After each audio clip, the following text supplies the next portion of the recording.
Indore collector जनसुनवाई में पहुंचे। सैकड़ों की तादाद में कॉलोनाइजर से ठगाए लोग। दरअसल मामला इंदौर के समीप सावेर रोड स्थित रिंगोदिया साई पैराडाइज और प्रिया पैराडाइज के प्लाट धारकों को कॉलोनाइजर ने प्लॉट के नाम पर पैसा लेकर उन्हें प्लॉट नहीं दिए और फरार हो गया, जिसकी शिकायत लेकर सभी प्लाट धारक आज इंदौर कलेक्टर जनन सुनवाई में पहुंचे और अपनी शिकायत दर्ज कराई। इससे पहले भी साई पैराडाइज के पीड़ित भी यहां अपनी शिकायत दर्ज कर चुके हैं और पुलिस में भी इस बात की शिकायत हो चुकी है, जिस पर कॉलोनी नजर पर पुलिस ने 5,000 रुपए का इनाम घोषित किया है। अब दूसरे बेमा सिख समाज के लोग भी एक कॉलोनाइजर तरन से होरा के शिकार हुए हैं, जो आज 10 में नेचुरल वैली में जिसका मालिक ज़मीन का मालिक तरनजीत हो रहा है, इसने एक कंपनी बनाई थी इंफ्रास्ट्रक्शन के नाम से, इंफ्रा के नाम से कंपनी बनाई थी। उसमें इनके बंदों ने हमारे को प्लाट दिए। प्लाट हमने किस्तों, आसान किस्तों में लिए है। जब उसका पैसा हम पूरा भर चुके हैं, 2012 तक पूरा पैसा हमने भर दिया है उसका, और 2014 में रजिस्ट्री होनी थी, लेकिन अभी तक हमारे पास कोई रजिस्टर नहीं है। ये हर बार वहाँ पे 2012 से पहले इनके अपने डायरेक्टरों, ये डायरेक्टर है उस कंपनी का, अपने बंदों के साथ, अपने जो इसके वर्कर थे उनके साथ 150-200 बंदों की रोटी पानी का उसका इंतज़ाम किया करता था। इसका बेटा वहीं पे होता था, स्टेज पर रहते थे। हम लोगों ने विश्वास में आकर कि चलो हमारे बंदे हैं, हम उस कंपनी में पैसे पूरे भर दिए। कंपनी ने हमारे को एनओसी भी दे दी है, पर लेकिन आज तक हमारी रजिस्ट्री नहीं कराई है। जब हम इनको बोलते हैं, ये यही बात बोलते हैं कि वो भाग गई, कंपनी भाग गई, जबकि कंपनी भी नहीं किया, डायरेक्टर भी हुई है, ज़मीन का मालिक भी हुई है। हमने ये बेटमा साहब में हमने, हाँ, हम 2014 में बेटमा विजयनगर थाने पर रिपोर्ट भी लिखाई थी। उसके बाद में बेटमा साहब थाने पर रिपोर्ट लिखाई हुई है। उसके बाद हम पुलिस अधीक्षक, एसपी साहब, आईजी, कलेक्टर साहब, आईजी साहब के पास भी गए थे। उन्होंने भी हमारे को आश्वासन दिया है कि हम इसकी जांच करवाएंगे।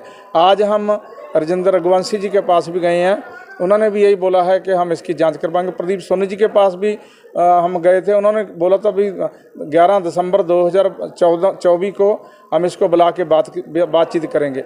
ये हमारे को मालूम नहीं, उन्होंने हमारे को बोला था कि 12 तारीख को आप हमारे पास आना, प्रदीप सोनी जी ने बोला था, लेकिन हम लोग आए हैं, हमारे को वो वहाँ पे कोई नहीं मिला है।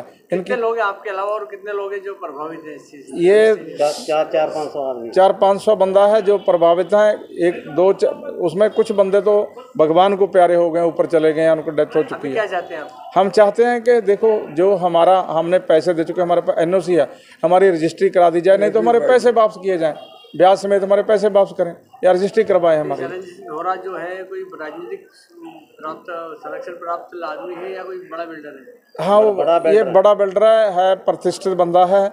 हम लोग जाते हैं, हम अच्छे संबंध हैं हमारे साथ, उन बातचीत करते हैं, चाय वाय पिलाते हैं, घर पे जाते हैं, पर वो बोलते हैं कि हम हमारे को आप और पैसे दो इसके। हम पैसे कैसे दें जबकि हमारे पास एनओसी है। आज क्या? हाँ, साहब ने यही बोला है कि कोई बात नहीं, हम इसकी जांच करवाएंगे। साहब ने उनका नंबर लिया, नाम लिखा है, वो बोलते उसके बाद में हम जांच करवाने के बाद आपको फ़ोन पे आपको बात बता दे जाएंगे। आपका नाम? अवतार सिंह सैनी। जो आज प्रकरण आए उनको लेकर किस तरह का निराकरण किया गया है? जन सुनवाई में बहुत अलग अलग प्रकार के आवेदन पत्र प्राप्त हुए हैं, जिसमें किसी की शिकायत सीमांकन के संबंधित और किसी की कब्जे के संबंध में। कई ऐसे लोग भी आए जिनको कि कॉलोनाइजर ने प्लाट बुक करा लिए, पैसे ले लिए और उनको आज तक प्लाट आवंटित नहीं किए। तो इस टाइप की शिकायतें आज जन सुनवाई प्राप्त हुई है, जिन्हें हमने संबंधित एसडीओ, तहसीलदार को इसमें जांच कर कार्रवाई के लिए भेजा गया है। बेटमा की कोई कॉलोनी का भी आया? हाँ, बेटमा की कॉलोनी का आवेदन पत्र प्राप्त हुआ है, अवतार सिंह जी की ओर से प्राप्त किया गया है। इसमें उनका ये कहना था कि जो कॉलोनाइजर है उसके द्वारा कॉलोनी 2014 में काटी गई थी और 2014 में उनसे कुछ नगद राशि भी प्राप्त कर ली गई है, किंतु आज दिनांक तक उनको प्लाट आवंटित नहीं किया गया है। इससे संबंध में हमने इसको कॉलोनी सेल को रिफ़र किया है। कॉलोनी सेल में प्रभारी इनकी जांच कर नियमानुसार इसमें कार्रवाई करेगी। कॉलोनाइजरों के खिलाफ कोई कार्रवाई कर सकती है? ये जांच के बाद ही कॉलोनी सेल के माध्यम से ही पूरी कार्रवाई की जाएगी।